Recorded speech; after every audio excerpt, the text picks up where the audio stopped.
শেষমেশ আমি conjuring 4 the last rights দেখে এলাম। তো কেমন লাগলো?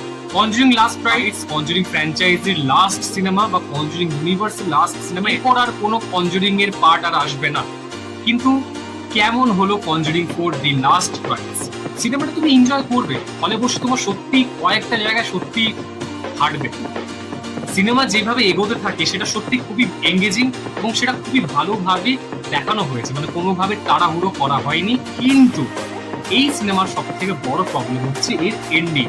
সিনেমাটা যেভাবে বিল্ড করে করে আসবে বা তোমাকে যেভাবে টেনশনটা ফিল করা, সিনেমার যেভাবে নিজের টেনশনটাকে বিল্ড করবে, তুমি লাস্টে গিয়ে একটু হলেও হতাশ হতে পারো, কারণ মনে হবে যেন এন্ডিংটা খুবই তাড়াতাড়ি দিয়ে দিল এবং খুবই তাড়াহুড়ো ভাবে এন্ডিংটা দিয়ে দিল। কারণ এত যে বিল্ড আপ দিল তার কোনো মানে হলো না। যদি আরো সিন অ্যাড করা হতো তাহলে হয়তো লেন্থ বেড়ে যেত, কিন্তু তাতে কিছু প্রবলেম হতো না, কারণ সিনেমাটা সত্যি খুবই এঙ্গেজিং। ওভারঅল কনজুরিং সিনেমাটা ভালো, খারাপ নয়। আপনারা দিয়ে এই সিনেমাটা দেখতে পারেন।